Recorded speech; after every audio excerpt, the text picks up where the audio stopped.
ධම්ම ගවේසී විද්වත් දහම් කතිකාවත. තෙරුවන් සරණයි සියලු දෙනාටම. ධම්මගවේසී විද්වත් දහම් කතිකාවත බුදුදහමේ පවතින දහම් කරුණු ඔබ වෙතට සමීප කරන පහුරක් විදිහට අපට හඳුන්වා දෙන්නට පුළුවන්. බුදුදහමේ පවතින සංකල්පයන්, බුදුන් වහන්සේගේ දේශනා කරපු සද්ධර්මය, උන්වහන්සේගේ ත්‍රිපිටකාගත ධර්මය ඔබ වෙතට විකෘති කිරීමකින් තොරව සමීප කරවන්න තමයි අපගේ බලාපොරොත්තු. එවෙනුවෙන් ආරම්භ කරපු ධම්මගවේසී විද්වත් දහම් කතිකාවත මේ විදිහට කාණ්ඩ කීපයක් යටතේ අපි ඉදිරියට පවත්වාගෙන යනවා. පසුගිය සතියේ අපි මාතෘකා කරගත්තේ කර්මය පිළිබඳව. එතකොට ප්‍රේක්ෂක ඔබ බොහෝ ප්‍රතිචාරයවල තිබුණා. එවෙනුවෙන් දක්වපු ප්‍රතිචාරයන් පිළිබඳව අපි හඳුන්වන්නේ අපි අනේක වාරයක් ස්තුතිය පුද කරනවා. ඒ වගේම බොහෝ දෙනෙක් ප්‍රකාශ කර තිබුණා කර්මය සහ පුනර්භවය පිළිබඳව මේ සාකච්ඡාවේදී සාකච්ඡා කරන්න කියලා. ඒ නිසා අපේ හඳුරන්නේ අපි අද දවස අපගේ මේ වැඩසටහන අද දවසේ වැඩසටහන සඳහා කර්මය සහ පුනර්භවය පිළිබඳව සාකච්ඡා කරන එක වඩා යෝග්‍යයි කියලා අපි කල්පනා කරා. ඒ නිසා අද දවසේදී මාතෘකාව විදිහට අපි තෝරාගත්තේ කර්මය සහ පුනර්භවය පිළිබඳව. ඉතින් ධම්මගවේසී විද්වත් දහම් කතිකාවත සඳහා අපගේ මේ වැඩසටහන් මාලාව වෙනුවෙන් මේ දක්වා අපගේ වැඩමකට වදාළ ගෞරවනීය මහා සංඝරත්නය මා පළමු කොටම පිළිගනු ලබනවා. රත්මලාන පරම ධම්මචේතිය මහ පිරිවෙනේ ජ්‍යෙෂ්ඨාචාර්ය, ඒ වගේම රූපවාහිනී ගුවන්විදුලි විචිත්‍ර ධර්ම කතික රාජකීය පඬිත ශාස්ත්‍රපති අපගේ අතිපූජ්‍ය කරම්මංකුලිපේ සිරිධම්ම අපේ පඬිත හඳුරන වහන්සේ මා පළමු කොටම පිළිගනු ලබනවා. ඒ වගේම අපගේ මේ දහම් කතිකාවත සඳහා නිරන්තරයෙන්ම සහභාගී වෙන ආරණ්‍ය වාසී පූජ්‍ය බලංගොඩ කස්සප අපේ හඳුරන වහන්සේවත් මා පළමු කොටම පාද නමස්කාර පූරකව පිළිගනු ලබනවා. අපේ හඳුරන්නේ මේ අපි පසුගිය සතියේ කතා කරා කර්මය පිළිබඳව. කර්මය සහ ඒ කර්මය අනිවාර්යෙන් විපාක දෙන දෙයක්ද මේ වගේ මාතෘකා පිළිබඳ මේ වගේ බොහෝ කරුණු කාරණා පිළිබඳව සාකච්ඡා කරා. ඒතර අපේ ප්‍රේක්ෂක හිතවතුන්ට ගැටලුවක් ඇති වෙලා තිබුණා අපේ හාමුදුරනේ මේ කර්මය කොහොමද පුනර්භවයට බලපාන්නේ? අපි දැන් මේ කරන අපේ හාමුදුරුවෝ මතක් කරා මේ කර්මය කියන්නේ ක්‍රියාව කියලා. එතකොට මේ ක්‍රියාව කොහොමද ඊළඟ භවයකදී බලපාන්නේ? අපි මිනිසුන් බොහෝ වෙලාවට මේ ලෝකේ ජීවත් වුණත් ඊළඟ ලෝකයේ පිළිබඳව ආසා කරනවා. මොකද ඊළඟ ලෝකේ දිව්‍ය ලෝකයකට යන්න, සුගතියකට යන්න ප්‍රාර්ථනා කරනවා. එතකොට මේ පුනර්භවයේ පිළිබඳව විවිධ මතමතාන්තර තියෙනවා. එතකොට මේ කර්මයේ පිළිබඳව කොහොමද පුනර්භවයට සම්බන්ධ වෙන්නේ කියන කාරණය අද දවසේදී අපි සාකච්ඡා කරන්න තීරණය කරා. අපේ හාමුදුරනේ මා පඬිත හාමුදුරන් වහන්සේ වෙතට යොමු වෙනවා. අපේ හාමුදුරනේ මේ කර්මය අපි සාකච්ඡා කරා. මේ කර්මය කොහොමද පුනර්භවයට සම්බන්ධ වෙන්නේ කියන කාරණය ඔබ වහන්සේ පැහැදිලි කරොත්. තෙරුවන් සරණයි. ආරණ්‍ය වාසී බලංගොඩ කස්සප හාමුදුරන් වහන්සේ, ප්‍රභාත් එරංග මහත්මයාණනි, අපි පසුගිය සතියේ සාකච්ඡා කරන්නට යෙදුණු මාතෘකාවේ තවත් දිගුවක් විදිහට අද දවසේදී කර්මය සහ පුනර්භවය මාතෘකා කරගෙන ධම්මගවේසී විද්වත් දහම් සාකච්ඡාවට ආරම්භය ලබා දෙන්නට සූදානම් වෙන්නේ.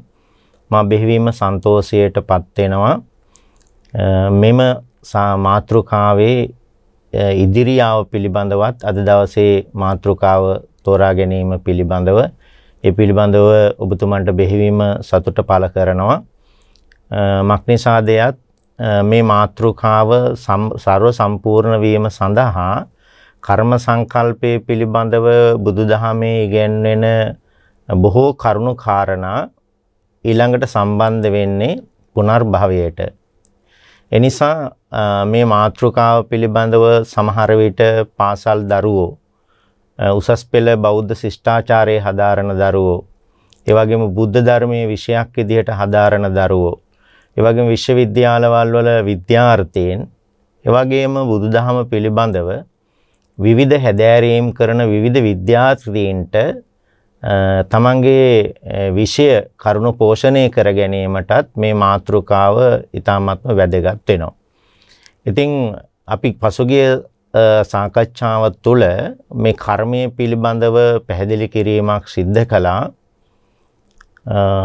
විශේෂයෙන්ම බුදුදහමේ ඉගැන්වෙන කර්මයේ පිළිබඳව නැවතත් පුංචි සිහිගැන්වීමක් සිද්ධ කරනවා නම් චේතනාහම් භික්කවේ කම්මං වදාමි චේතයිත්වා කම්මං කරෝති කායේන වාචාය මනසා කියලා බුදුරජාණන් වහන්සේ කර්මයේ පිළිබඳව ඉතා උසස් පැහැදිලි කිරීමක් මේ සූත්‍ර දේශනාව තුළ සිද්ධ කරනවා. සිතුවිලි සිත මූලික කරගෙන සිතින් කයෙන් වචනයෙන් කියන තුන්දොරින් සිදු කරන ක්‍රියාවන් තමයි ධමේ කර්මය කියලා හඳුන්වන්නේ. සිතුවිලි මූලික කරගෙන කියන්නේ සිතෙන් සිදු කෙරෙනවා අකුසල් විදිහට අවිද්‍යාව ව්‍යාපාදයේ මිච්ඡා දිට්ඨිය, කයෙන් සිද්ධ වෙනවා ප්‍රාණඝාතයේ අදත්තාදානයේ කාම මිත්‍යාචාරය, වචනයෙන් සිද්ධ වෙනවා මුසාවාදයේ පිසුනා වාචයේ පරුසා වාචයේ සම්පප්‍රලාපය.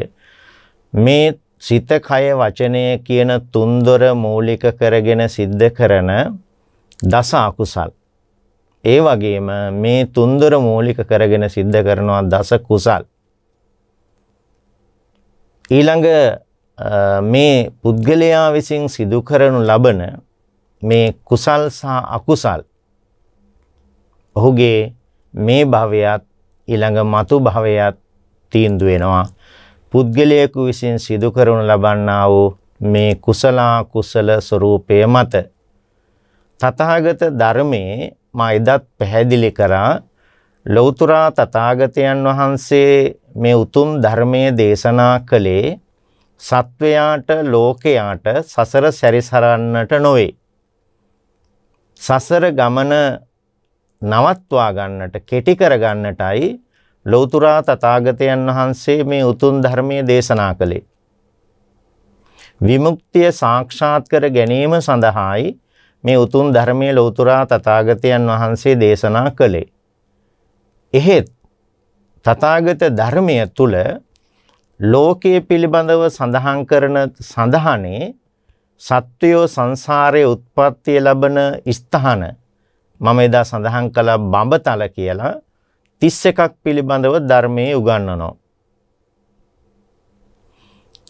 මනුස්ස ලෝකයේ ඉන්න එකක්, දිව්‍ය ලෝක 6ක් පිළිබඳව, සතර අපායක් පිළිබඳව, ඒ වගේම රූපාවචර බ්‍රහ්ම ලෝක 16ක් පිළිබඳව, අරූපාවචර බ්‍රහ්ම ලෝක 4ක් පිළිබඳව. මේ තමයි ලෝකේ සත්‍යෝ සංසාරේ උත්පත්තිය ලබන ස්ථාන විදිහට ධර්මයේ උගන්වන්නේ. ඔබ සඳහන් කළා කර්මය සහ පුනර්භවය කියලා කියන්නේ මොකක්ද කියලා. මේ කර්මය ගැන තවත් බොහෝ කරුණු කාරණා සඳහන් කරන්නට තියෙනවා. මා කෙටි පැහැදිලි කිරීමක් සිදු කළේ පුනර්භවය පිළිබඳව සඳහන් කරනකොට බුදුරජාණන් වහන්සේම දේශනා කරනවා කම්මං විපාකා වත්තන්ති විපාකෝ කම්ම සම්භවෝ තස්මා පුනః භවෝ හෝති ඒවං ලෝකේ පවත්තති. මේ කර්මය සහ පුනර්භවය පිළිබඳ බුදුදහමේ ඉගැන්වෙන ඊ타ත්ම අගනා දේශනාවක් තමයි මේ ගාථා රත්නය. කම්මං විපාකා වත්තන්ති සත්වයෝ සංසාරය තුල කර්ම රැස් කිරීම නිසා විපාකෝ කම්ම සම්භවෝ විපාක කියන දේ ඇති වෙන්නේ කර්ම රැස් කිරීම කියන හේතුව නිසාමයි. කර්ම රැස් කිරීම හේතුව ඵලය තමයි ඒකේ විපාක විඳීමට සිදුවීම. විපාකෝ කම්ම සම්භවෝ විපාකයට හේතුව කර්ම රැස් කිරීම. කර්ම රැස් කරනවා සත්‍යෝ කර්ම රැස් කිරීමේ ඵලයක් විදිහට ඒකේ විපාක විඳිනවා. විපාක විඳීමට හේතුව කර්ම රැස් කිරීම. තස්මා පුනః භවෝ හෝති ඒකම තමයි නැවත භවයක උත්පත්තියට එහෙම නැත්නම් පුනර්භවයකට හේතු වෙන්නේ. සත්වයෝ සංසාරේ සැරිසරන්නේ කර්ම රැස් කිරීම නිසා. කර්ම රැස් කිරීම සිදු කරන තාක් කාලයක් සත්වයෝ සංසාරේ සැරිසරනවා. කර්ම රැස් කිරීම නතර කරන්නේ කවද්ද? මේ භවයේ මේ සංසාරයේ සැරිසරීම එදාට තමයි නතර වෙන්නේ. ඒ කියන්නේ මේ සංසාර නතර වීම සිද්ධ වෙන්නේ විමුක්තියක් සාක්ෂාත් කරගත්ත දවසකට. රහත් භාවයට පත්වෙච්ච දවසේ තමයි කර්මක්ෂය වීමක් සිද්ධ වෙන්නේ. ඒතා කාලයක් සත්වයෝ සංසාරයේ සැරිසරනවා. ඊළඟ මේ කර්මය කියලා කියන්නේ මේ ආත්මය තුල සංසාරයේ තුල තම තමා විසින් රැස් කරගෙන පැමිණිය කුසල කර්ම අකුසල කර්ම. ඊළඟ භවයකට සත්වයකට හේතු කාරණා වෙන්නේ මෙන්න මේ කියන රැස් කරනු ලබන කුසල කර්ම සහ අකුසල කර්ම තමයි මේ සත්වයාගේ නැවත භවයක උත්පත්තියක් සඳහා හේතු වෙන්නේ. ඒකෙන් අදහස් කරන්නේ බුදුදහම සඳහන් කරන්නේ බුදුදහම නිර්දේශ කරන්නේ කර්ම රැස් කළ යුතුයි නැවත භවයක උත්පත්තිය ලැබිය යුතුයි කියන එක නෙවෙයි. කර්මයේ ශ්‍රේය කළ යුතුයි නැවත භවයක උත්පත්තිය දුරු කරගත යුතුයි. බුදුරජාණන් වහන්සේ දේශනා කරන්නේ ඒ සඳහා ඒ මේ ආත්මය තුල සිද්ධ කරගන්නට ලැබෙනවා නම් ඒ මේ ආත්මය තුලම සිද්ධ කරගත යුතුයි. මේ ආත්මය සිද්ධ කරගන්නට නොහැකි නම් ඊළඟ ආත්මයක සිද්ධ කරගන්නට මේ ආත්මය තුලදී ඒ සඳහා අවශ්‍ය කුසල ධර්මයන් ජීවිතය තුළ පුරුදු කරගත යුතුයි, ප්‍රගුණ කළගත යුතුයි. මේ සඳහා බොහෝ නිදසුන් ධර්මයේ උගන්වනවා. අපි ඉදිරි සාකච්ඡාවේ තුලදී ඒ පිළිබඳව සාකච්ඡා කරමු. බුදුහාමුදුරුවෝ දේශනා කළේ මේ නැවත නැවත උපදින සංසාරය නතර කරන්න. බුදුන් වහන්සේගේ පළමු උදානය මේ කියන්නේ සංසාරයේ නැමැති ගේ හදන වඩුවා සොයාගත්තා. ඔහුගේ කැණි මඩල සුණු විසුණු කරා. මේ නැවත උත්පත්තිය පිළිබඳව ඒ සියලු දේවල් උන්වහන්සේ ෂේ කරලා දැම්මා. ඒක තමයි බුදුන් වහන්සේගේ උදානය. අපි හාමුදුරනේ මේ නිර්වාණයට පත් වෙනකොට මේ පුනර්භවය නැති කරනව නේද? එතකොට සාමාන්‍ය නිර්වාණයකට පත්වීම කියලා කියන්නේ මේ නැවත නැවත ඉපදීම නැති කිරීමද? එතකොට මේ මනුස්ස ජීවිතයේ අපි අපේ ජීවිතය නැවත නැවත උපදිනවාද? එහෙම උපදින දෙයක් තියෙනවාද මිනිස්සුන්ගේ ජීවිතවල නැත්නම් සංසාරේ? අපි හාමුදුරුවෝ පිළිබඳව ඔබ වහන්සේගේ විග්‍රහය. අවසරයි අපේ නායක ස්වාමීන් වහන්සේ ප්‍රභාත් මහත්මයා. ඒ ගැටලුවේදී අපිට මේ පුනරුත්පත්තිය සහ පුනර්භවය කියන එක සම්බන්ධව දැනුමක් සහ අවබෝධයක් ලබා ගත යුතුයි. කියන්නේ නැවත ඉපදීම සම්බන්ධව කතා කරනකොට. එතකොට මේ අපි දන්නවා බුදුදහම තුළ ඔබ අහලා තියෙනවා අපේ භාග්‍යවතුන් වහන්සේ බෝධිසත්ව අවදීදී අග්ගෝ හමස්මි ලෝකස්ස, ජෙට්ටෝ හමස්මි ලෝකස්ස, සෙට්ටෝ හමස්මි ලෝකස්ස, අයමන්ති මාචාති නත්තිධානී පුනබ්බහෝති කියලා භාග්‍යවතුන් වහන්සේ බෝධිසත්ව අවදීදී සිද්ධ කරපු ප්‍රකාශයක් සම්බන්ධව. එතෙන්දී භාග්‍යවතුන් වහන්සේ කියන්නේ බෝධිසත්ව අවදීදී නැවත ඉපදීමක්, ඒ කියන්නේ නැවත භවයක් ළඟා කරගන්නේ නැහැ. මේ මගේ අන්තිම භවයේ බව.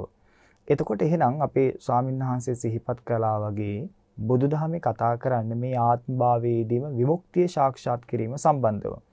නමුත් සමාජ කතිකාවත් ඒ වෙනකොට ಭಾರತೀಯ සමාජය තුළ මේ පුනර්භවය සහ පුනරුත්පත්ති කියන දෙක තදින්ම තිබු. දැන් බ්‍රාහ්මණික සමාජයේ දිහාට අපි අවධානය යොමු කළ බැලුවට පස්සේ මේ වගේ මේ මත ඉදිරිපත් වෙන්නට, මේ වගේ මත නිර්මාණය වෙන්නට හේතු මොනවද කියලා අපි බලන්න ඕනේ. භාග්‍යවතුන් වහන්සේ අපූර්වවට මේ දේවල් පිළිබඳව විග්‍රහයක් කළා තියෙන ඔය පුනරුත්පත්ති කියන සාධකය මත අපි පුනර්භවය කියන එක බැලුවොත් නැවත නැවත සිද්ධ වෙනවා. නැවත නැවත හට ගන්නවා. නැවත ඉපදීම කියන අර්ථකථන අපිට දෙන්නට පුළුවන්. දැන් පුනරුත්පත්ති කියන එක බැලුවට පස්සේ ඒකට හම්බෙන නිර්වචනය තමයි ඒ කියන්නේ එක හා සමානව පවතින, එහෙම නැත්නම් වෙනස් නොවන එකම විඥානයක් මේ සංසාරයේ පුරාවටම පවතිනවා කියන එක. දැන් මනුස්සයෙකුට ප්‍රභාත් එකපාරට මේම අදහසක් පහළ වෙන්නේ නැහැනේ. මොනවා හරි හේතුවක් තියෙනකොට අපි කියනවානේ ගින්නක් නැතුව දුමක් නගින්නේ නැහැ කියලා. එතකොට මේ අනික මේක නිකන් අර හිතලුවකුත් නෙමෙයි මිනිස්සුන්ගේ. ඒ කාලේ තිබුණු සමාජයේ දාර්ශනිකයන් අතර තිබිච්ච කතිකාවතක්. අදටත් සමහර විට තියෙන ඒ කතිකාවත්. එතකොට අපි හේතුව මොකක්ද කියලා බැලුවොත් දැන් ගිහි ජීවිතයේ බොහොම කම්කටොළු සහිතයි. ඒ නිසා විමුක්තියක් සාක්ෂාත් කරගන්න ඕනේ කියලා ඒ කාලේ බොහෝ ಭಾರತೀයයන් ගිහිගේ අත්හැරලා පැවිදි භූමියටපත් වුණා. පැවිදි භූමියටපත් වෙලා මේ සත්‍ය හොයන්න ඕනේ කියලා ආරම්භයක් පටන් ගත්තා. එතෙන්දී සමහරෙක් භාවනා කරනවා. භාවනා කළා මේ ඔබ දන්නවා මේ පුබ්බේ නිවේසානුස්සති ඥානෙ. කියන්නේ පෙර භවයන් දැකීම පිළිබඳව ඥානෙ උපදවා ගන්නවා. උපදවාගෙන මෙයා ಜಾති එකක්, ಜಾති දෙකක්, ಜಾති තුනක් මෙයනාදී වශයෙන් කල්ප ගණන් පිටිපස්සට බලනවා. අපි දහමේ අහලා තියෙනවා මේ සංසාරය ඊට දීර්ඝයි. මුල් කෙලවරක් පණවන්න බෑ. ඒ වගේම තමයි අග කෙලවරක් පණවන්නත් බෑ. එතකොට මේ විදිහට මේ භාවනා කරගෙන යන යෝගාවචරයට කිසිම පේන්නේ නැහැ මේ ලෝකේ උපතක් පටන් ගැනීමක් පේන්නේ. ඊට පස්සේ මෙයා නිශ්චයයකට පැමිණෙනවා. එහෙනම් ආත්මභාවයෙන් ආත්මභාවයකට එන නිත්‍ය විඥානයක් පවතිනවා. මේක කවදාවත් නැසෙන්නේ නැහැ. කය විනාශ වුණාට හිත වැඩ කරනවා. හිත හැමදාම පවතිනවා කියලා මෙයා දෘෂ්ටිගත වෙලා ඒක සමාජයට ප්‍රකාශ කරනවා. අන්න එතෙන්දී එක් අවස්ථාවක් තමයි මේ එකම විඥානයක් වෙනස් නොවන විඥානයක් මේ සසර පුරාවටම පවතිනවා කියන නිශ්චිතය. දැන් ඒ මේ ශ්‍රමණ බ්‍රාහ්මණයෝ සරණ ගියපුවා ඒ මතය පිළිගත්තා.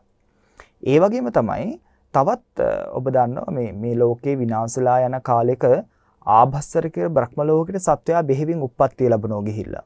දැන් සප්ත සූර්යෝත්ගමන සූත්‍ර වගේ සූත්‍ර දිහා බැලුවට මේ ලෝකේ විනාශ වෙන ආකාරය භාග්‍යවතුන් වහන්සේට අපූර්ව විස්තර කරලා තියෙනවා. එතෙන්දී ආභස්සර බ්‍රහ්ම ලෝකෙ ගිහිල්ලා ඉපදුනාට පස්සේ යම් බ්‍රහ්මයේගේ ආයුෂ ගෙවීමෙන් එයා මේ මහා බ්‍රහ්ම ලෝකේ ගිහිල්ලා උපදිනවා. ඉපදුනාට පස්සේ දැන් මෙයා තනි. මට කවුරුත් නැහැ. මෙයා හිතනවා තව කවුරු හරි එනවා නම් හොඳයි කියලා. නමුත් මේ බ්‍රහ්මයේ හිතන හින්දා නෙමෙයි මේ ශුන්‍ය වූ බ්‍රහ්මතලයේ උපදින මේ බ්‍රහ්මයේ අර විදිහට කල්පනා කරනවා. එයා කල්පනා කරන හින්දා නෙමෙයි. තවත් බ්‍රහ්මයන්ගේ ආයුෂ ගෙවිලා පින ඉවර වීමෙන් අර ශුන්‍ය වූ බ්‍රහ්ම විමානේ තවත් උපදිනවා. එතකොට අර ඉස්සෙල්ලාම ආපු බ්‍රහ්මයා හිතනවා මේ මං හිතපු හින්දා තමයි මෙයා ආවේ. එහෙම කියලා එයා හිතනවා. එතකොට දැන් දෙවෙනියට ආපු බ්‍රහ්මයා කල්පනා කරනවා මං එන්න කලින් මෙයා හිටියා. එහෙනම් මාව මවන්න ඇත්තේ මෙයා තමයි. මොකද Tamanට වඩා ආර්යයාගේ පුණ්‍ය ශක්තිය වැඩි, බලය වැඩි, තේජස වැඩි. ඔයනාදි වශයෙන් පසුව උපදින සියලුම බ්‍රහ්ම අර විදිහටම කල්පනා කරනවා. එතකොට අර බ්‍රහ්මයාට සංකල්පනාවක් ඇති වෙනවා, හිතෙනවා මම තමයි ලෝකේ මවන්නේ. මම තමයි මහා බ්‍රහ්මයා. දැන් අපි කතා කරන්නේ ඉස්ලාම් උපදින බ්‍රහ්මයා ගැන. අසර දෙවනෝ පසුව ඉපදුණු බ්‍රහ්මයන්ගෙන් කෙනෙක් මිය පරලෝ ගිහිල්ලා මනුස්ස ලෝකෙ උපදිනවා. දැන් මෙයා මේ මනුස්ස ලෝකෙ ඉපදුනාට පස්සේ මෙයාත් අර විදිහටම විමුක්තිය සාක්ෂාත් කරන්නට ඕනේ කියලා වනගත වෙලා භාවනා කරනකොට මෙයාට ಜಾති එකක් විතර උපදවන්න ශක්තිය තියෙන්නේ. ඒ කියන්නේ ඉතින් එහාට යට හිත දිනු කරන් තරම් ශක්තියක් නැහැ. මෙයා දකිනවා ලොකු හොඳ තේජවන්ත බලවන්ත බ්‍රහ්මයෙක් ඉන්නවා. තව අවශේෂ පිරිසකුත් ඉන්නවා. එතකොට අර එක්කෙනා නිත්‍ය වශයෙන් පවතිනවා, අපි අනිත්‍යයි. අපි විනාශ වෙනවා. එතකොට අන්න එහෙම දෘෂ්ටියකට බැස ගන්න එක කොටසක් නිත්‍යයි, තව කොටසක් අනිත්‍යයි කියලා. එතකොට මෙයා හිතනවා අපිව මවන්නේ මේ මහා බ්‍රහ්මයා තමයි. එතකොට අපේ විඥානය සදාකාලිකව පවතිනවා. එතකොට අන්න එහෙම හිතලා තවත් දෘෂ්ටියකට බැස ගන්නවා. තවත් ඕකේ කාරණාවක් තියෙනවා. සමහර දේවනිකායල් තියෙනවා. ඒ කියන්නේ සිනහ වෙමින් මත් වෙමින් කාලය ගත කරනවා. එතකොට ඒගොල්ලෝ නිතරම hina වෙන්න නිසා ඒගොල්ලෝ පංච නීවරණ වලට යට වෙලා එතනින් මරණයටපත් වෙනවා.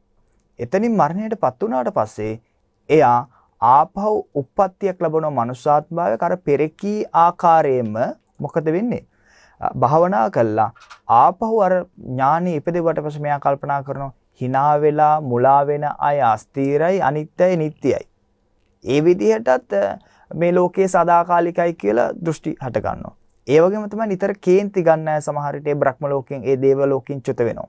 චුත වෙලා ඊට පස්සේ එයත් අර විදිහටම භාවනා කළා කල්පනා කරනකොට එයාට හිතෙනවා එහෙනම් අපි අනිත්‍යයි, කොටසක් නිට්ටයයි. ඒ වගේම තමයි සමහර ශ්‍රමණ බ්‍රාහ්මණයෝ වෙනවා තර්කයෙන් හිතනවා. තර්කයෙන් හිතනවා කල්පනා කළා ඇහැ, කන, නාසය, දිව, කය කියන මේ පංචේන්ද්‍රයන්. මේ දේවල් පොළොවට පස්සෙලා විනාශලා යනවා. හැබැයි විඥානයේ පවතින ඇති කියලා තර්ක කළා. ඒකත් සමාජයට ප්‍රකාශ කරනවා. ඔන්න ඔය හේතුන් නිසා තමයි ලෝකේ පුනරුත්පත්ති කියන එක හැඳින්විලා තියෙන්නේ. එතකොට දැන් වර්තමානයේ දිහා බැලුවට පස්සේ දැන් පුනර්භවය සහ පුනරුත්පත්තිය කියන එකට නිදසුන් මම ඔය කිව්වේ කියන්නේ ඒක හටගන්න හේතුව මූල බීජය. ඔන්නේ මූල බීජයන් නිසා තමයි පුනරුත්පත්තිය කියන කතාව එන්නේ. එතකොට දැන් බුදුදහම දිහාවට අපි හැරිලා බැලුවට පස්සේ භාග්‍යවතුන් වහන්සේ කතා කරන්නේ නැහැ පුනරුත්පත්තියක් ගැන. පුනර්භවය ගැන කතා කරන්නේ. නච්චසෝ නචාඤ්ඤෝ. මැරෙන්න කෙනත් නෙවෙයි වෙන කෙනෙකුත් නෙවෙයි. හැබැයි විඥාන පරම්පරාවේ චුති චිත්ත ඉවරනාට පස්සේ ප්‍රතිසන්දි ගන්නෙ වෙනම සත්වෙක් කියලා කියන්නෙත් නෑ. මෙයා කියන්නෙත් නෑ. හේතුඵල ධමයක් විදිහට තමයි කතා කරන්නේ බුදුදහම තුල. ඒක ටිකක් ගැඹුරු සංකීර්ණ කතාවක්. නමුත් මම ඒ තරම්ම ගැඹුරට යන්නේ නැතුව සාමාන්‍ය මට්ටමින් අපි කතා කළොත් එහෙම කියන්නේ අපි කරනද අපි ස්වාමීන් වහන්සේ සිහිපත් කරා වගේ යම් කෙනෙක් දස කුසලයේ තුල හැසිරුණොත් එයා මරණින් පසු සුගති ලෝකයක උප්පත්තිය ලබනවා. දස අකුසලයේ මත යම් කෙනෙක් කටයුතු කළොත් එහෙම එයා මරණින් පසු නිරේ තිරිසන් പ്രേත අසුර වගේ දුගති ලෝකවල ගිහිල්ලා උප්පත්තිය ලබනවා.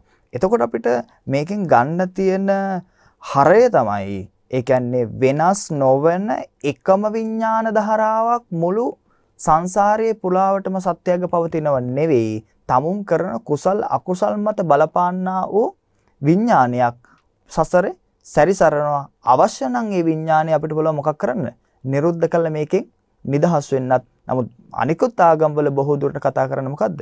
එක්කෝ තව කෙනෙක් අපිව පාලනය කරනවා. එහෙම නැත්නම් හැමදාම ස්ථිර වශයෙන් පවතිනවා. තවත් එක අන්තයක් තියෙනවා. ඒ අන්තය තමයි මරණින් පස්සේ මොකවා නෑ. මරණයට පස්සේ කිසිම දෙයක් නෑ. එතකොට පුනරුත්පත්තියක් කතා කරන්නේ නෑ. ඒක ඔන්න ඔය න්‍යායන් වලට අනුකූලව තමයි මේ ලෝකේ පුරාවටම ආගම් ආදී බිහි වෙලා තියෙන්නේ.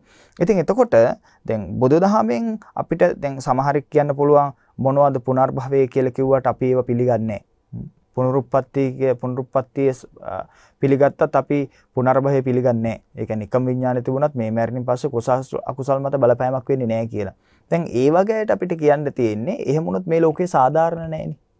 දැන් නැවත ඉපදීමක් භවයට අනුව ප්‍රතිසන්දි ගැනීමක් සිද්ධ වෙන්නේ නැත්නම් චුතියට අනුව ප්‍රතිසන්දි ගැනීමක් සිද්ධ වෙන්නේ නැත්නම් මේ ජීවිතේ ඕනෙම කෙනෙකුට ඕනෙම නරකක් කරන්න පුළුවන්.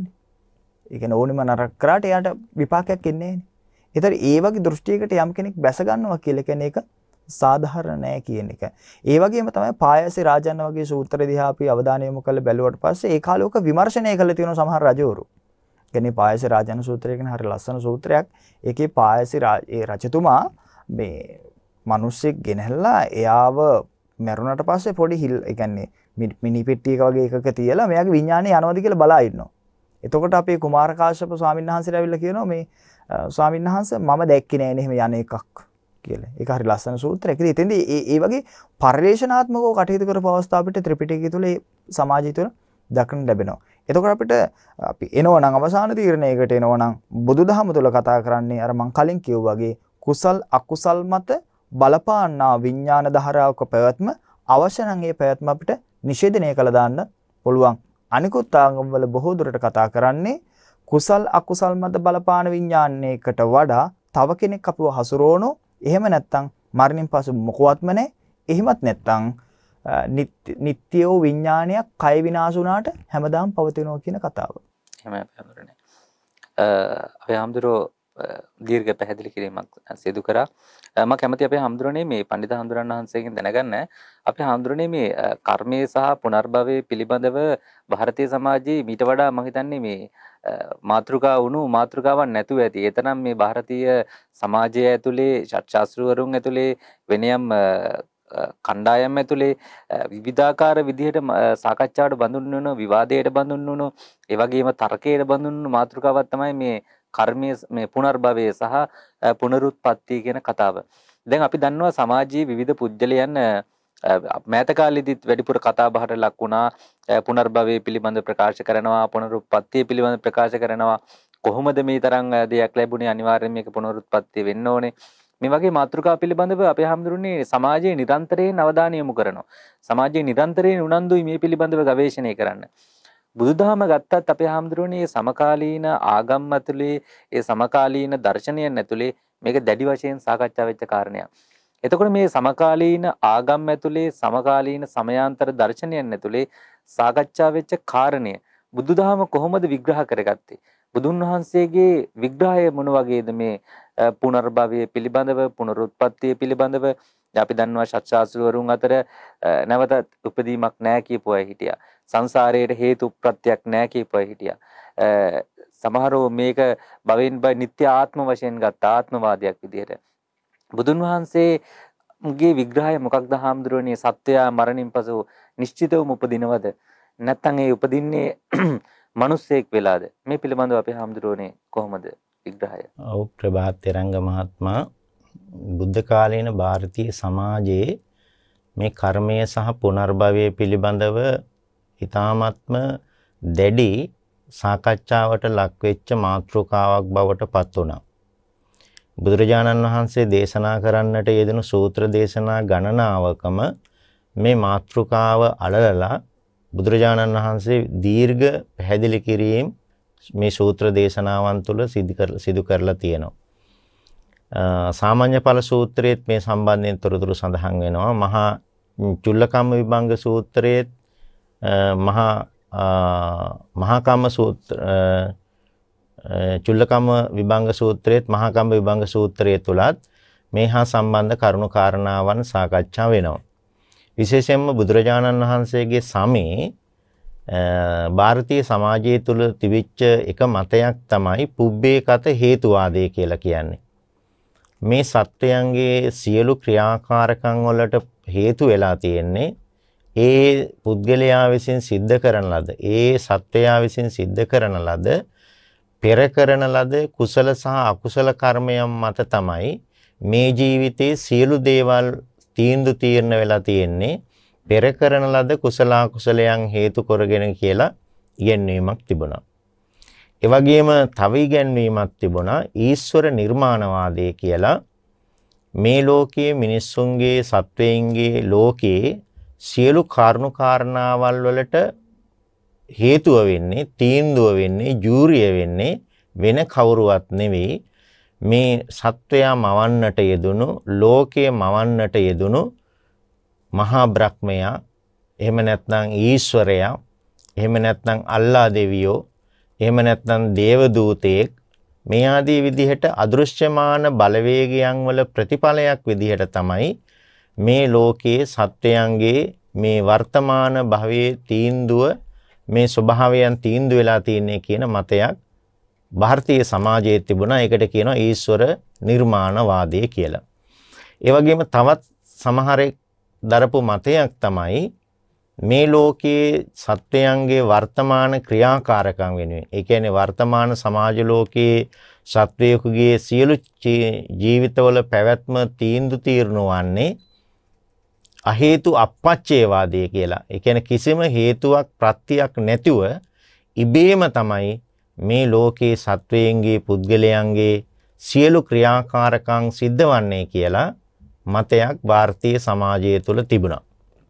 ඊට අමතරව අපට පේනවා සත්‍ශාස්ත්‍රවරුන්ගේ දර්ශනයන් පිළිබඳව බුදුරජාණන් වහන්සේ මේ සාමාන්‍ය ඵල සූත්‍රයේ වැනි සූත්‍ර දේශනාවන් වල හකුළු වල දක්වලා තියෙන ආකාරය තුළ මේ බුදුරජාණන් වහන්සේගේ සමේ මේ ඉදිරිපත් කරන්නට යෙදුණු 62ක් මතවාදයන් අතර ප්‍රධානතම මතවාදයක් තමයි සාස්වතවාදය. සාස්වතවාදය කියන මතවාදය තුළ ඉදිරිපත් කරන්නට යෙදුණු ආගමිකයන්, ඒ අනුශාසකයන්, ඒ ශාස්ත්‍රවරු, ඒ ශ්‍රාවකයන් දරපු මතය තමයි මේ වර්තමාන ලෝකයේ ජීවත් වෙන සත්වයන්ගේ ජීවිතය, එහෙම නැත්නම් ඒ සත්වයා මිය පරලොව ගියායින් අනතුරුව, ඒ පුද්ගලයා මිය පරලොව ගියායින් අනතුරුව නැවත වතාවක් සංසාරේ කාන්තාවක් නම් කාන්තාවක් වෙලාම උපදිනවා. පිරිමියෙක් නම් පිරිමියෙක් වෙලාම උපදිනවා. ලස්සන කෙනෙක් නම් ලස්සන කෙනා වෙලාම උපදිනවා. අවලස්සන කෙනෙක් නම් අවලස්සන කෙනෙක් වෙලාම උපදිනවා. උගත් කෙනෙක් නම් උගත් කෙනෙක් වෙලාම උපදිනවා. නූගත් කෙනෙක් නම් නූගත් කෙනෙක් වෙලාම උපදිනවා. මේ සත්වයාගේ වර්තමාන භවයමයි මතු ආත්මයන් කරාත් ගමන් කරන්නේ කියන ඉගැන්වීමක් ಭಾರತೀಯ සමාජය තුළ තිබුණා. ඒකට කියනවා සාස්වතවාදය කියලා. පෙර අනුශාසනාව කරන්නට යෙදුණු කරුණු පැහැදිලි කරන්නට යෙදුණු අපේ බලංගොඩ කස්සප හාමුදුරුවෝ සිහිපත් කළා මේ මතවාදයන් අතර තවත් ප්‍රධාන මතවාදයක් තමයි මේ 62 අතර උච්ඡේදවාදය කියන මතවාදය. ඒ උච්ඡේදවාදය කියන මතවාදයේ තුල දරපු ස්වરૂපය තමයි, ඒ ධර්මය තමයි මේ ජීවිතයේ පමණයි මේ සත්වයෙකුගේ තියෙන්නේ. මතු ආත්මයක උත්පත්තියක් ඇත්තේ නැහැ. සංසාර ගමනක් ඇත්තේ නැහැ. මේ සංසාරයේ ඉපදෙච්ච පළමුවෙනි ආත්මයත් මේ, අවසාන ආත්මයත් මේ. එනිසා සිංහල සාමාන්‍ය ගැමි කියමනක් තියෙන්නේ කාපල්ලා බීපල්ලා ජොලි කරපල්ලා කියලා. එහෙම සමාජයේ එහෙම ධර්මයක් විසින් සමාජයට කියලා දෙනවා මේ ජීවිතයේ පමණයි තියෙන්නේ, නැවත ආත්මයක උත්පත්තියක් නැහැ. ඒ නිසා මේ ජීවිතය තුළ තමන් කැමැති විදිහකට ජීවත් වීමේ හැකියාව තියෙනවා කියන ඉගැන්වීමක්, නැවත භවයක උත්පත්තියක් නැහැ කියන ඉගැන්වීමක් තිබුණා. ඒකට කිව්වා උච්ඡේදවාදය කියලා. ලෝතුරා තථාගතයන් වහන්සේගේ මේ සංසාරය සත්වයාගේ ගමන් කිරීමේ විලාසය පිළිබඳ සූත්‍ර දේශනාවන් වල සඳහන් වෙන කරුණු කාරණා අතර ප්‍රභාත් මාත්‍ය බුදුරජාණන් වහන්සේ දේශනා කරනවා නහි ධම්මෝ අධම්මෝච උබෝ සම විපාකිනෝ අධම්මෝ නිරයන්නේති ධම්මෝ පාපේති සුග්ගතින්. නහි ධම්මෝ අධම්මෝච උබෝ සම විපාකිනෝ. මිනිස්සු සත්වයෝ මේ සංසාරය තුල සිද්ධ කරනු ලබන සියලු ක්‍රියාකාරකම් ප්‍රධාන වශයෙන් කොටස් දෙකකට බෙදන්න පුළුවන්. එකක් තමයි යහපත් දේවල්. එහෙම නැත්නම් පුණ්‍ය ක්‍රියාවන්, කුසල ක්‍රියාවන්. අනිත් එක තමයි අයහපත් දේවල්, පාප ක්‍රියාවන්, එහෙම නැත්නම් අකුසල. කුසලයක් කියලා කියන්නේ තමන්ගේ මෙලව යහපත උදා කරන, තමන්ගේ පරලොව යහපත උදා කරන, අනිත් අයගේ මෙලව යහපත උදා කරන, අනිත් අයගේ පරලොව යහපත උදා කරන දේවල් වලට කියනවා හොඳ දේවල් කියලා. කුසල් කියලා, පින් කියලා. පව් කියලා කියන්නේ තමන්ගේ මෙලව අයහපත ඇති කරන, තමන්ගේ පරලොව අයහපත ඇති කරන, අන්‍යයන්ගේ මෙලව අයහපත ඇති කරන, අන්‍යයන්ගේ පරලොව අයහපත ඇති කරන. ඒවට කියනවා අකුසල කියලා, පව් කියලා. එනිසා බුදුරජාණන් වහන්සේ දේශනා කරනවා මේ සත්වයෙකු සිද්ධ කරනු ලබන කුසල සහ අකුසල, මේ හොඳ සහ නරක, මේ පින් සහ පව් කියන දෙකටම ලැබෙන ප්‍රතිඵලය කවදාකවත් එක සමාන වෙන්නේ නැහැ. උබෝ සම විපාකිනෝ. මේ දෙකට ලැබෙන ආනිසංස කවදාකවත් සමාන ආනිසංස වෙන්නේ නැහැ. අදම්මෝ නිරයන්නේති. පස්පව් කරන උදවිය, දස අකුසල් කරන උදවිය, පංච ආනන්තර්ය පාප කර්ම කරන උදවිය මේ තමන් සිද්ධ කරන අකුසල කර්මයන් වල ඵල විපාක විදිහට නිරයන්නේති. දුගතියටමයි යන්නේ, අපායටමයි යන්නේ. ධම්මෝ පාපේති සුග්ගතින්. කුසල් රැස් කරන, පන්සිල් රකින, අටසිල් රකින, දසසිල් රකින, ත්‍රිවිධ පුණ්‍ය ක්‍රියා සිද්ධ කරන, දස පුණ්‍ය ක්‍රියා සිද්ධ කරන, අටමහා කුසල කර්මයන් සිද්ධ කරන උදවිය සුගතින්ගතෝ අනිවාර්යයෙන්ම එහි ඵල විපාක විදිහට සුගතියකටමයි ගමන් කරන්නේ, විමුක්තියකටමයි ගමන් කරන්නේ, නිර්වාණයටමයි ගමන් කරන්නේ. ඒ නිසා මේ පුනර්භවය කියන ස්වરૂපය නිර්මාණය කරන්නේ අදෘශ්‍යමාන බලවේගයක් විසින් නෙවෙයි. තථාගත ධර්මයට අනුව ප්‍රභාත් වර්තමාන සමාජ ලෝකයේ තුල තියෙන ලොකු පිරිසක් විශ්වාස කරන දෙයක් තමයි මේ නැකත් කියන දේවල්, මේ හදහන් කියන දේවල්. මම හිතන්නේ මේ සාකච්ඡාවටම සම්බන්ධ කරගන්නට ඕනේ බුදුදහම තුල මේ කියන මතයන් වලට තියෙන පිළිගැනීම කොතොක්ද කියලා අපි සාකච්ඡා කරමු. කර්මය සහ පුනර්භවය පිළිබඳ කතා කිරීමේදී කෙනෙකුගේ පුනර්භවයේ තීන්දුව කරන කිසිම බාහිර බලවේගයක් නැහැ. තමන්ගේ නැවත භවයක උත්පත්තියක් ලබනවද නැද්ද තීන්දුව කිරීමේ ජූරියම ඒ පුද්ගලයාමයි. ඒ පුද්ගලයාගේ විමුක්තිය තීන්දුව කරන්නේ බුදුරජාණන් වහන්සේ නෙවෙයි. පසේ බුදුරජාණන් වහන්සේ කෙනෙක් නෙවෙයි. මහරහතන් වහන්සේ කෙනෙක් නෙවෙයි. තමන්ගේ දෙමව්පියෝ නෙවෙයි. තමන්ගේ ගුරුවරු නෙවෙයි. තමන්ගේ වැඩිහිටියෝ නෙවෙයි. තමන්ගේ ඥාතීන් නෙවෙයි. ඔහුගේ විමුක්තිය තීන්දුව කරන්නේ ඔහුමයි. ඔහු ඊළඟ ආත්ම භාවයක උත්පත්තිය ලබන්නේ කොතනද කියලා තීන්දුව කරන්නේ ඔහු මේ ජීවිතය තුළ රැස් කරන කුසල කර්ම. ඔහු ඊළඟ ආත්ම භාවයක සතර අපායේද උපදින්නේ. එහෙම නැත්නම් අවීච මහා නරකයේද උපදින්නේ. ඒවා තීන්දුව කරන්නේ ඔහුමයි. වෙන කිසිදු කෙනෙකුට ඔහුගේ භවය පිළිබඳව නැවත භවයක උත්පත්තිය පිළිබඳව තීරණ කිරීමේ හැකියාවක් ඇත්තේ නැහැ. ඔහු විසින් ජීවිත කාලයේ පුරා රැස් කරන කුසල කර්ම අකුසල කර්ම තමයි ඔහුගේ සංසාර ගමන පැවැත්ම, ඔහුගේ සංසාර ගමන නැවැත්ම දෙකම තීන්දුව කරන ජූරිය බවට පත් වෙන්නේ. එහෙම අපේ හාමුදුරනේ. මම කැමති අපේ බලංගොඩ කස්සප හාමුදුරන් වහන්සේගෙන් විමසන්න. අපේ හාමුදුරනේ මේ සමාජයේ බොහෝ මිනිසුන් උනන්දු කාරණයක් තමයි හඳහන කියන්නේ. ජ්‍යොතිෂයට සමාජයේ මේ ලොකු මේ මිනිස්සු අතර පිළිගැනීමක් තියෙනවා. මම දන්නේ ඒක මිනිස්සු අතර තියෙන දෙයක්ද සමාජයේ විසින් ලබා දුන්න දෙයක්ද කියලා. කොහොම නමුත් ජ්‍යොතිෂය පිළිබඳව මිනිස්සු උනන්දුවක් දක්වනවා.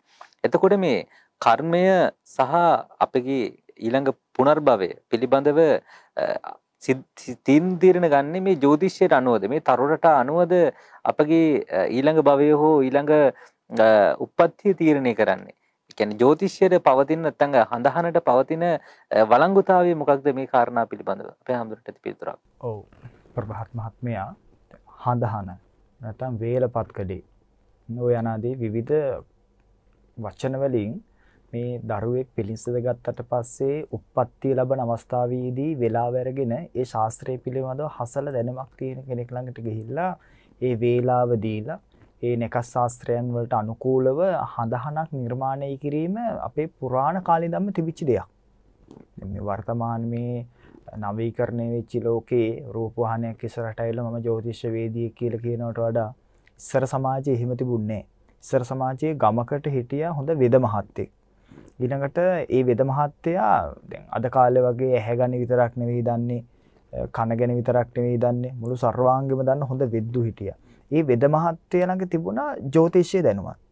එතකොට ඒ ජ්‍යොතිෂය දැනුම කියලා කියන්නේ මේ පුද්ගලයාගේ දෛවය කොහොමද වෙනස් වෙන්නේ කියන එක පිළිබඳව එයාගේ උප්පත්තියත් එක්ක ලබාගත්තා වූ දැනුමක්, යම් ප්‍රාමාණික දැනුමක්. ඒක ලබා ගන්න එයාගේ උප්පත්තියත් සමග කියන උපදින වේලාව හරියටම තත්පරයට එක ගන්න ඕනේ. නමුත් දැන් අද කාලේ කේන්දර හදන ඒ වගේම තමයි ඒව නිර්මාණය කරන අයට හරි වෙලාව හම්බෙනවද කියන එක ගැටලුවක්. සමහර විට රෝහලේ ඉන්න නර්ස්ට අමතක වෙලා එයාට හිතෙන වෙලාවක් තමයි සමහර විට දාලා දෙන්නේ. එතකොට සමහර විට අර උපදිච්ච වෙලාව නෙමෙයි හැදිලා තියෙන්නේ. ඉතින් එහෙම වුණාට පස්සේ අන්නේ තැන්වල යම් යම් මතිමතාන්තර එනවා. නමුත් මම සම්පූර්ණයෙන්ම ජ්‍යොතිෂයේ සම්පූර්ණ හඳහන කියනක ප්‍රතික්ෂේප කරන්නේත් නැහැ.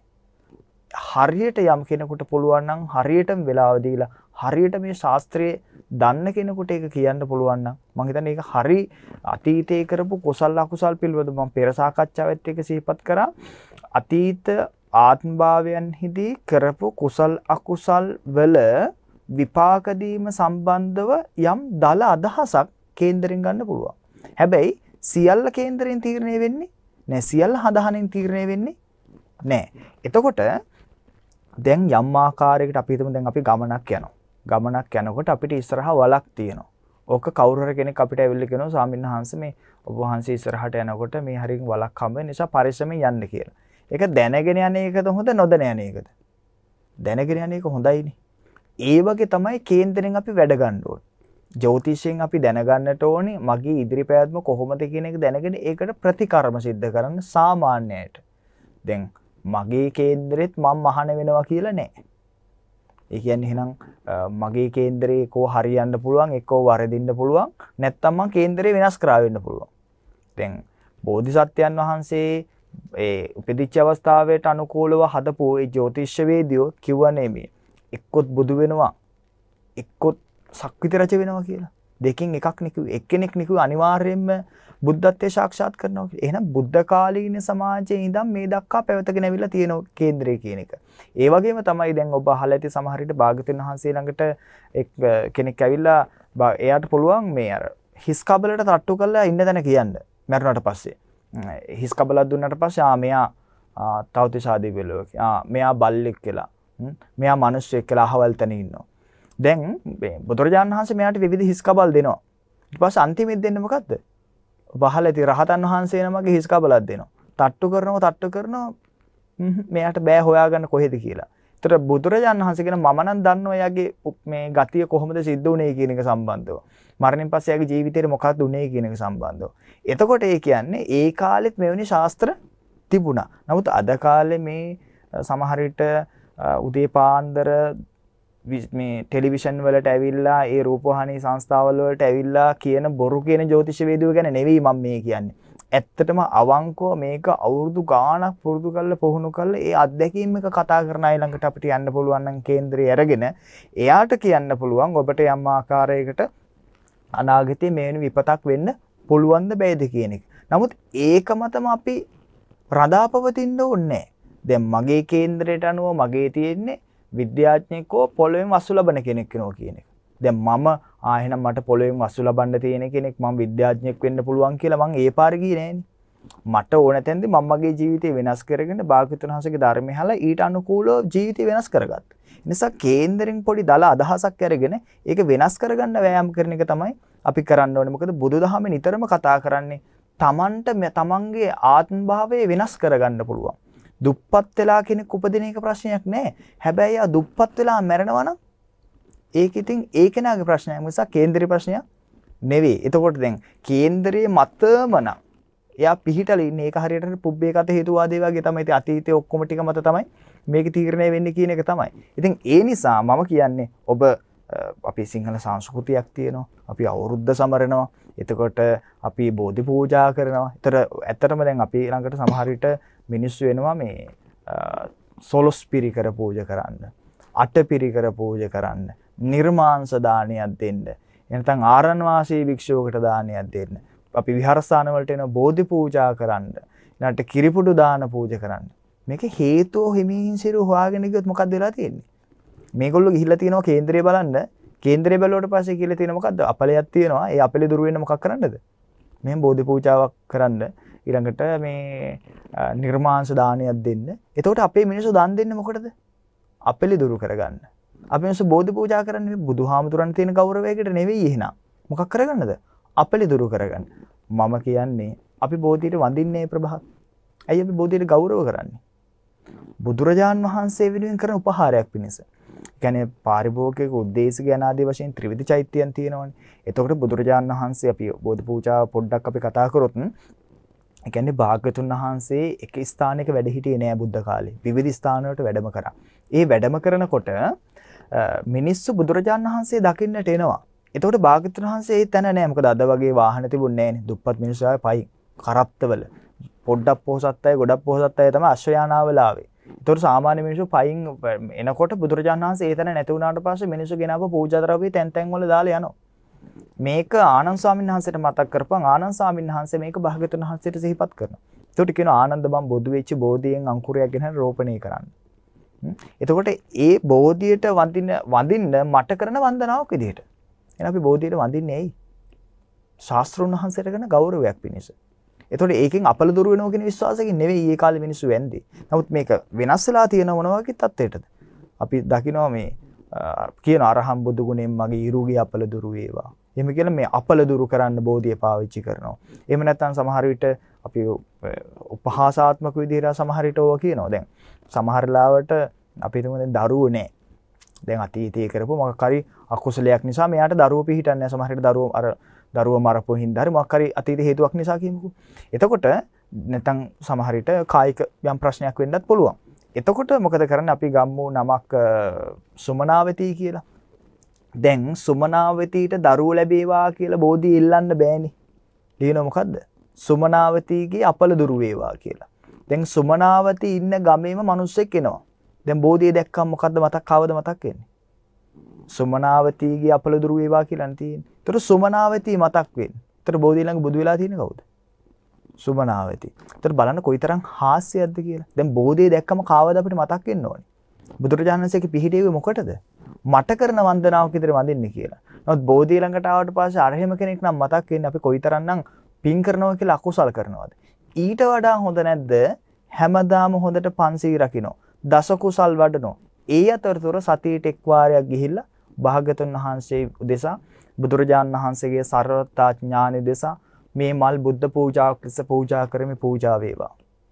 ඊළඟට බුදුරජාණන් වහන්සේගේ සර්වතා ඥානෙ දෙසා මේ පහන් ආලෝකයේ බුද්ධ පූජාවක් ලෙස පූජා කරමි පූජා වේවා. මේ සුවඳුම් පූජා කරමි පූජා වේවා කියලා ඒක නිතිපතා කරන එක. ඒතර කොහොමත් අපල දුරු වෙනවනේ. කියන්නේ යා කුසලයේ මත පිහිටලා ඉන්නකොට බුදුරජාණන් වහන්සේ කියනෝනේ යම් අකුසල් කර්ම යටපත් කරන්න පුළුවන් කුසල් කර්ම තියෙනවා. කුසල් කර්ම යටපත් කරන්න පුළුවන් කුසල් කර්ම තියෙනවා. ඒක විස්තර කරනෝනේ භාග්‍යවතුන් වහන්සේ චුලකම් වහකම් වේගුණ සූත්‍රවල ලස්සනට ඒක විස්තර කරනවා. මම එතෙන්ට යන්නේ ඔබ ජ්‍යොතිෂ ගැන හපින්ද මම කියන්නේ. එතකොට අපි නිරන්තරයෙන් ධර්මයේ තුල ඉන්නවනම් එයාට කිසිම අපලයක් කරගන්න අවශ්‍යතාවය නැහැ. එයා ධර්මයේ මත පිහිටලා ඉන්නේ. එයාට අමුතුවෙන් ජ්‍යොතිෂ වේදිකේ ළඟට දැන් අපි දැන් මම මගේ කේන්දරේ මේ දවස්වල අපලයි කියලා ගිහිලා ආමුදුරමක් වශයෙන් මම තව කෙනෙකුට දීලා මට අපල දුරු කරගන්න ක්‍රමයක් දෙන්න කියලා කියන්නේ. අපි හරි ප්‍රාථමික වෙනවනේ එහෙමනම්. කියන්නේ බෞද්ධයෙක් කියලා කියන්නේ අනික භාග්‍යවතුන් වහන්සේ කියනවා ආර්ශාව කෙනකෝ ගහපති අරියසායකෝ ආයාචිතුම්වා කියලා අනේ පිටිසිතුමාට කියනවා කරුණු පහක් ඉල්ලන්න එපා හම්බෙන්නේ නැහැ කියලා. ඔය කේන්ද්‍රීය සරණ ගිහුව මිනිස්සු ඉල්ලන්නේ ඒවා. කේන්ද්‍රීය සරණ ගිහුව මිනිස්සු ඉල්ලන්නේ ආවුෂේ, වර්ණය, සැපය, යසස, ස්වර්ගය. බුදුහාමුදුරුවම කියන ඒවා හම්බෙන්නේ නැහැ කියලා. බුදුහාමුදුරුවෝ මේවා හම්බෙන්නේ නැහැ කියලා තියෙද්දි බුදුහාමුදුරුවෝ ළඟටම ඇවිල්ලා ඒව ඉල්ලනවා. දැන් පොදිනට ඇවිල්ලා ඉල්ලන්නේ ඒවනේ. ඒ කියන්නේ අනේ මාව තව කාලයක් ජීවත් කරලා දෙන්න. ඊළඟට මාව ලස්සන කරලා දෙන්න. ඊළඟට ප්‍රොමෝෂන් එක හදලා දෙන්න. දරුවෝ විභාගයෙන් පාස් කරලා දෙන්න. මේ සැප යසසනේ ඉල්ලන්නේ. මැරිලා නරක තැනක යන්න එපා. මොකද්ද මේ ඉල්ලන්නේ? සුගති ලෝකෙකට යන්න කියලා. ඒව ඉල්ලුවා කියලා හම්බෙන්නේ නෑ. යංකම්මං කරිස්සාමි කල්යාණං වා පාපකං වා තස්සදායදෝ භවිස්සාමිති. ඔබ කරන කුසලයේ අකුසලයේ ඔබ කරා එනවා. එහෙම ඉල්ලලා කාගෙන්වත් ගන්න හැකියාවක් ලැබෙන්නේ නෑ. ඒ නිසා මම කියන්නේ ඔබ සංස්කෘතිකව කේන්දරයක් හදන්න ඒක ප්‍රශ්නයක් නෑ. සංස්කෘතිකව හදානක් හදන්න ඒක ගැටලුවක් නෑ. හැබැයි ඒකමත් අර අපි තරුණ අයගේ භාෂාවෙන් කිව්වොත් ඒකමත් නැහෙන්න එපා කියලා කියන්නේ. ඒකටම යට වෙන්න එපා. කේන්දරේ බලා ගන්න පාරේ යනකොට වලක් තියෙන බව දැනගන්න. හැබැයි වලවල් තියනවද කියාම විතරක් හොයා ඉන්න එපා. ඔබ දෛනික ජීවිතය ගත කරන්න. පන්සී රකින්න. දසකොල්ල වඩන්න. ත්‍රිවිධ පුණ්‍යක්‍රියා තුළ හැසිරෙන්න. ඒ අතරේ විමුක්තිය සාක්ෂාත් කරන්න භික්ෂුන් වහන්සේලා ඇසුරු කරන්න. ඒ මාර්ගය පුරුදු කරන්න. එතකොට කේන්දරේ බැලුවත් නැතත් ඔබගේ යම් ආකාරයක පාප දේවල් තියෙනවා නම් ඒවා දුරු වෙලා අයින් වෙලා යනවා. ජීවිතේ ස්වර්ගයේ කරා යන්නත් විමුක්තිය සාක්ෂාත් කරගන්නත් භාග්‍යවතුන් වහන්සේ ධහම දේශනා කළා තියෙනවා. ඒ ධහමට යම් කෙනෙක් පිළිපදිනවා නම් එයාට තාරකා මොනව කරන්නද? කින් තාරකා කරිස්සන්ති කියලා කියන තාරකා මොනව කරන්නද? නිසා ඔබගේ දෛවයේ ඔබයි තීරණය කරන්නේ. ඔබගේ පෙර කරම් කරු ඔබයි. අපේ ස්වාමීන් වහන්සේ කිව්වාගේ ඔබට හම්බෙලා තියෙන විනිශ්චය පුටුව ඔබ තීරණය කරගන්න ඕනි. ඔබ කොහෙටද යන්නේ කියන එක. අධිකරණයේ විනිශ්චය පුටුව ඔබට තියෙනකොට ඔබ තීරණය කරන්න මගේ ඉදිරි පැවැත්ම කොහොමද කියන එක. ඉතින් ඒ නිසා දස කුසල් වලට ගුණධම් පුරලා ජීවිතේ වාසනාවන්ත කරගන්න මා මේ කළ අනුශාසනාව හේතු වේවා වාසනාව වේවා කියලාම ආශිර්වාද කරනවා. එහෙම අපේ හාමුදුරනේ අපේ පඬිත හාමුදුරුවෝ මතක් කරා වගේ මේ ජ්‍යොතිෂය සහ බුදුදහම ඒ වගේම සමයාන්තර වර්තමාන ඇදහිම් ඒ වගේ විශ්වාසයන් පිළිබඳව අපට වෙනම වැඩසටහනක් කරන්න වෙයි අපේ හාමුදුරනේ. මේ මොකද අපිට මේ පිළිබඳ විශාල කරුණු ප්‍රමාණයක් තියෙනවා සාකච්ඡා කරන්න. විශාල පරාසයක අපට සාකච්ඡා කරන්න බොහෝ දේවල් තියෙන නිසා මම කැමති අපේ පඬිත හාමුදුරන් වහන්සේගෙන් අවසාන වශයෙන් දැනගන්න අපේ හාමුදුරනේ මේ පුනර්භවය පිළිබඳව සාකච්ඡා කරනකොට ගොඩක් දෙනෙක් සාකච්ඡා වෙන මාතෘකාවක් තමයි අපේ හාමුදුරනේ චුතිසිත කියන්නේ. විශේෂයෙන් අපි දන්නවා විශේෂයෙන් මේ පසුකාලීනව තිබෙන ග්‍රන්ථවල පවා සඳහන් වෙනවා අශෝක රජතුමා පවා ඔහුගේ චුතිසිත හේතුවෙන් කොච්චර පින්දහම් කරත් දුගතිගාමී වුණ බව. වගේම සංයුත්ත නිකායේ තියෙන කෝසල මල්ලිකාව සම්බන්ධයෙන් ඒ සිදුවීමත් ඒ චුතිසිත පිළිබඳව සිදුවීමක් විදිහට අපට සලකන්නට පුළුවන්. අපේ හාමුදුරනේ මේ කර්මය සහ පුනර්භවය ගැන සඳහන් කරනකොට චුතිසිත පිළිබඳව වැඩිපුර කතා වෙනවා. චුතිසිත කියන්නේ මොකක්ද අපේ හාමුදුරනේ? ඒක ක්‍රියාකාරීත්වය මොන වගේද? ඒ වගේම ඔබ වහන්සේට අවසාන වශයෙන්ම පැහැදිලි කිරීමක් මම බලාපොරොත්තු වෙන අපේ හාමුදුරනේ මේ පුනර්භවය පිළිබඳ චුතිසිතෙන් ඇතිවෙන පුනර්භවය පිළිබඳව විද්‍යාත්මක ලෝකයේ අපට පිළිගන්න පුළුවන්ද? ඔබ වහන්සේට පිළිගන්න. ඔව් ප්‍රභාත්, අපි දැන් පුද්ගලයෙකුගේ මරණයක් ගැන සඳහන් කරනකොට අපි කෙනෙක් මිය ගියායින් අනතුරුව රූප වේදනා සංඥා සංඛාර විඥාන කියන මේ ස්කන්ධ පංචකයෙන් අපිට රූපය පේනවා. වේදනා සංඥා සංඛාර විඥාන මේවා කිසිවක් අපට පෙනෙන්නේ නැහැ. ඔගේ රූපේ පමණයි අපට පේන්නේ. ධර්මයට අනුව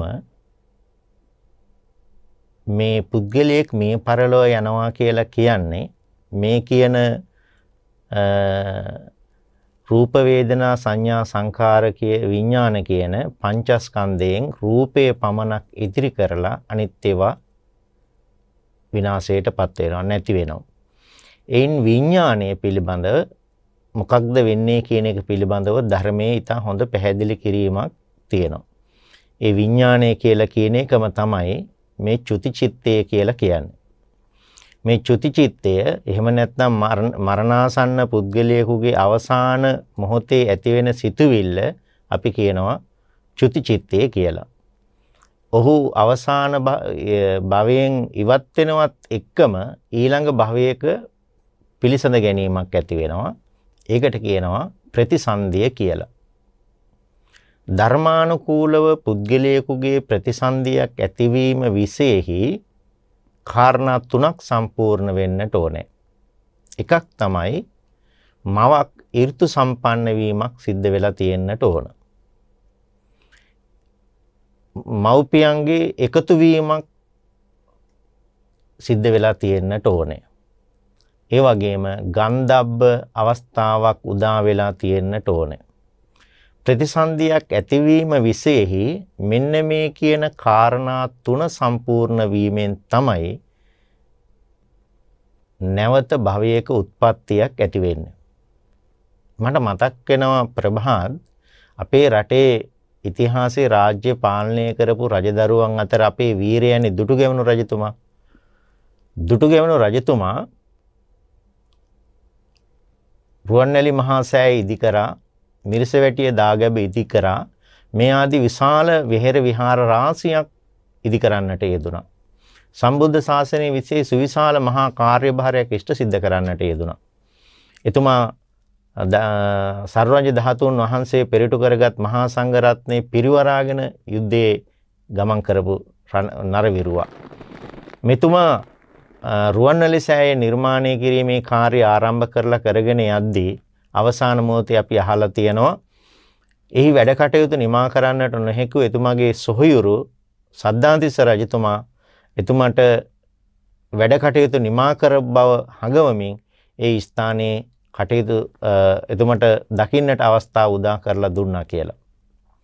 අවසාන මොහොතේ දුටුගැමුණු රජතුමාට හිතට ආවේ එතුමා හදගපු රුවන්වැලි සෑයවත් මිරිසවැටියවත් මේ සුවිශාල විහෙර විහාරයන් නෙවෙයි දුටුගැමුණු රජතුමාට අවසාන මොහොතේ මතකයට නැගුණේ. එතුමා යුද්ධ 26ක් කරලා තියෙනවා. එයින් එක යුද්ධයක් චුල්ලංගනී යුද්ධය කියලා කියනවා. චුල්ලංගනී යුද්ධය සිද්ධ කරලා එතුමා පරාජයටපත් වෙලා වනයේට යනවා. තමන්ගේ වෙළඹයි අමාත්‍යවරයයි අරගෙන රජතුමා මේදිදනත් එක්ක වනගත වෙනවා. වනගත වෙලා ඉන්න වෙලාවේ දහවල් ආහාරය පිළිල කරලා රජතුමාට අනුභව කරන්නට ආරාධනා කරනකොට රජතුමා ජීවිතයේ කිසිදු දිනයක මහා සංඝරත්නයට දම් පූජා කරන්නේ නැතුව ආහාර අරගෙන නැහැ. මහා වනාන්තරයේ මැදදී මෙතුමා අහස දෙසට අත් දෙක දිගු කරලා ආයාචනයක් කරනවා. මේ ලෝකේ කොහේ හරි මහරහතන් වහන්සේ නමක් වැඩ සිටිනවා නම් මගේ මේ ආහාරය මගේ මේ දානීය පිළිගන්නාසේක්වා කියලා. ආරණ්‍යක වාසය කරපු මහරහතන් වහන්සේ නමක් එතුමගේ ආරාධනාව දැකලා එතනට වැඩම කරලා මේ රජතුමාගේ දානීය බාර ගන්නවා.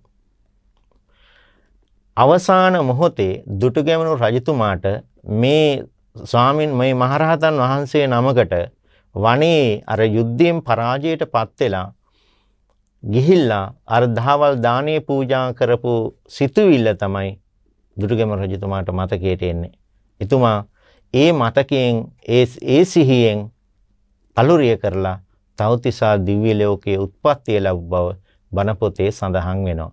මෙබඳු කතා පුවත් ඔබ මතක් කළා වගේ බෞද්ධ ශාසන ඉතිහාසය තුල සාහිත්‍යය තුල රාශියක් අපට හමු වෙනවා. එතනදී සඳහන් කරන්නට තව ඉතාමත් වැදගත් කාරණයක් තියෙනවා ධර්මයේ. අර අපේ කස්සප හාමුදුරුවෝ සිහිපත් කළා. අර මම මුලින්ම සඳහන් කළා මේ පැවිදි වෙලා ඉන්න කෙනෙක් ඊළඟ ආත්ම භාවය තුලත් පැවිද්දෙක් වෙලාද උපදින්නේ. පැවිද්දෙක්ද වෙන්නේ. පිරිමියෙක් වෙලා ඉන්න කෙනා පිරිමියෙක්ද වෙන්නේ. කාන්තාවක් වෙලා ඉන්න කෙනා කාන්තාවක්ම වෙලාද උපදින්නේ. ලස්සන වෙච්ච කෙනෙක් ලස්සන වෙලාම උපදින්නේ. නූගත් කෙනෙක් වෙලාමද උපදින්නේ. බුදුරජාණන් වහන්සේ දේශනා කරන්නේ නචසෝ නච අඤ්ඤෝ. ඔහුත් නෙවෙයි වෙන කෙනෙකුත් නෙවෙයි. මේ විඥානයේ ගමන් කිරීමක් පමණයි මෙතන සිද්ධ වෙන්නේ. විඥාන සම්බන්ධතාවයක් පමණයි සිද්ධ වෙන්නේ. ඔහු ජීවිතය තුළ කරන කුසල කර්ම අපි දන්නවා ගරුක කුසල කර්ම. ගරුක කර්ම කියලා හඳුන්වනවා. ඒක කුසල කර්ම වෙන්න පුළුවන්, අකුසල කර්ම වෙන්න පුළුවන්. ආචින්න කම්ම කියලා කියනවා. ජීවිත කාලයේ පුරාම තමන් කරගෙන ආපු කුසල කර්ම වෙන්න පුළුවන්, අකුසල කර්ම වෙන්න පුළුවන්. ආසන්න කම්ම කියලා කියනවා. මරණාසන්න මොහොතේදී තමන්ගේ සිතට ඇති වෙන සිතුවිල්ල. කටත්තා කම්ම කියනවා. මේවා කිසිවක් නැතිව අහම්බෙන් යමක් සිතට එනවා. මෙන්න මේ කියන ස්වરૂපයකින් යුක්තව තමයි කෙනෙක් මිය පරලෝ යන අවස්ථාව. මේක කියන අපි චුතිචිත්තය කියලා. ඒට අනුරූපීව තමයි නැවත භවයක උත්පත්තිය ලබන්නේ. ඒකට අපි කියනවා ප්‍රතිසන්දිය කියලා. ඒ ප්‍රතිසන්දිය ලබන්නේ මේ අර මම මුලින් සිහිපත් කරපු විදිහට අර තම තමා විසින් රැස් කරගෙන පැමිණිය කුසල කර්ම සහ අකුසල කර්ම වලට අනුකූලව තමයි ඊළඟ භවයක ගමන් මාර්ගයේ තීරණ වෙන්නේ. හැබැයි හොඳට මතක තියාගන්න ඕනේ බුදුදහමට අනුකූලව අර මුලිනුත් සඳහන් කරා අපි මේ ජීවිතය තුළ උත්සාහ කරන්නට ඕනේ කුසල කර්ම හෝ අකුසල කර්ම රැස් කිරීමට නෙවෙයි. බුදුදහම කියන්නේ කුසල කර්ම අකුසල කර්ම රැස් කිරීම නෙවෙයි, කර්මක්ෂය කිරීම. කර්මක්ෂය කිරීම සඳහා තමයි බුදුදහම අපට නිර්දේශ කරන්නේ. ඒ තුලින් තමයි අපට විමුක්තිය සාක්ෂාත් කරගන්නට පුළුවන්කම ලැබෙන්නේ.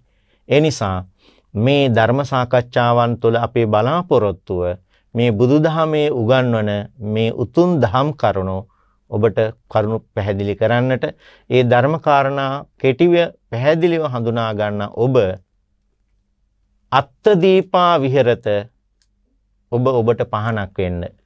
අත්ත සරණ ඔබට සරණක් වෙන්න. අනඤ්‍ය සරණ ඔබ තවත් කෙනෙක් සරණ යන්න එපා. හඳහනක්වත් දෙවියෙක්වත් බ්‍රහ්මයෙක්වත් වෙනත් අදෘශ්‍යමාන බලවේගයක්වත් ඔබ සරණ යන්න එපා. ඔබට සරණ ඔබමයි. ඔබට වෙන කෙනෙකුගේ සරණක් නැහැ. ඔබේ ආලෝකය ඔබමයි. ඔබේ පහන ඔබමයි. ඔබ ධර්මයේ පහනක් කරගන්න, ධර්මයේ ආලෝකයක් කරගන්න, ධර්මයේ සරණ කරගන්න ඔබට මෙලව සැනසීම හිමි වෙනවා. මෙලව සැනසෙන ඔබ පරලොව සැනසීමටපත් වෙනවා. මෙලවයි පරලොවයි දෙලොවම සැනසෙන ඔබ ඒ බුදුපසේ බුදුමහරහතන් වහන්සේ නිවී සැනෙහි පැමිණ වදාළ ශාන්ත සුන්දර අමා මහ නිවනින් සැනසීමටපත් වෙනවා. එහෙමයි අපේ හම්දුරනේ. අද දවසේදී අපේ ධම්මගවේෂී විද්වත් දහම් කතිකාවතේ විශාල සාරගර්භ දහම් කරුණු රාශියක් සාකච්ඡා කරා. අපගේ ඊළඟ වැඩසටහනේදී මේ වගේ මෙවැනිම දහම් කරුණු රාශියක් කතා කරන්නට තවත් මාතෘකාවක් එක්ක අපි සූදානමින් ඉන්නවා. ඒ වගේම ඔබට මතක් කර සිටිනවා අපගේ මధుර TV ලංකා අංක 17 ඔස්සේ මෙම වැඩසටහන ආරම්භීමේ හැකියාව තිබෙනවා. ඒ වගේම YouTube හරහා Facebook හරහා මේ අපගේ දහම් සාකච්ඡාවන් ආරම්භීමේ හැකියාව තිබෙනවා.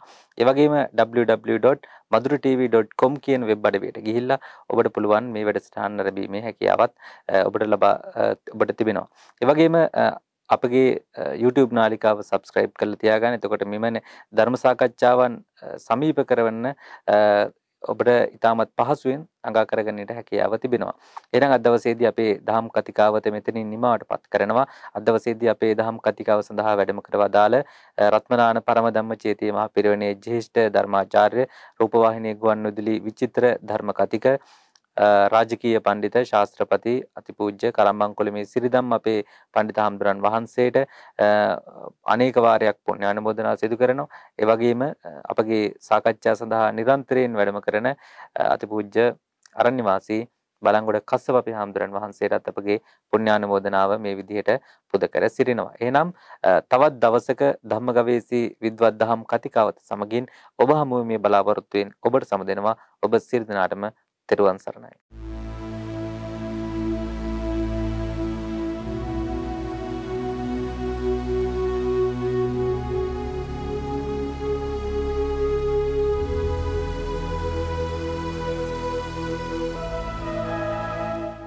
ධම්ම ගවේෂී විද්වත් දහම් කතිකාවත